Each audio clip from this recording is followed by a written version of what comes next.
Кыргызстан – это аграрная страна, у нас большие возможности во всех направлениях сельского хозяйства. Но, к сожалению, Минсельхоз не на достаточном уровне проводит работу с фермерами на местах, отмечает эксперт Эсенгул Исаков. По его словам, сельское хозяйство – это основа жизнедеятельности любого государства, и нельзя ею пренебрегать.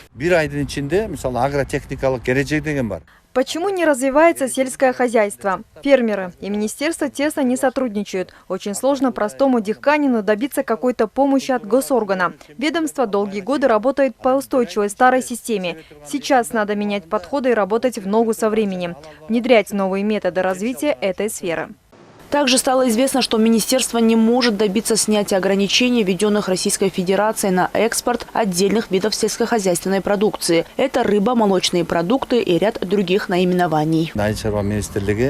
Глава Министерства сельского хозяйства должен уметь ладить с партнерами. От него зависит увеличение экспорта. Сейчас в нашей стране нет контроля над частными предприятиями. Например, ЧП может продавать товар с ГМО. Лаборатории выявляют нарушения, и после этого под запретом оказываются все производители.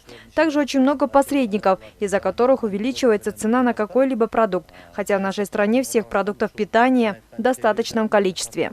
Ранее единственной причиной неэффективности работы называли отсутствие финансовых средств на развитие. Сейчас проблем с финансированием нет. Но работа как стояла на месте, так и стоит, отметил глава Кабмина Акылбек Джапаров.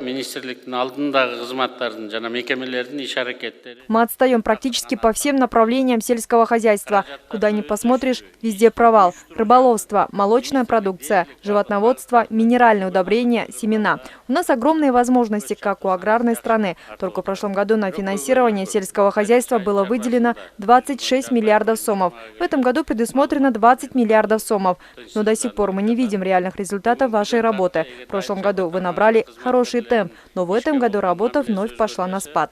В свою очередь Аскарбек Джаныбеков признал, что критика Акылбека Джапарова в адрес Министерства сельского хозяйства уместна. По его словам, уже началась работа по снятию ограничений на экспорт вышеназванной продукции.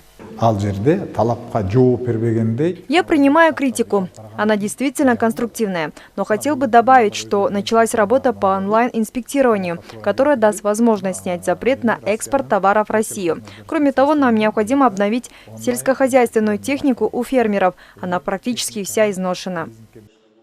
Глава Кабмина отметил, что это последний шанс исправить и поставить работу министерства на рельсы. Если в сентябре не будет ощутимых результатов, то министр и все руководители подведомственных учреждений будут освобождены от занимаемых должностей.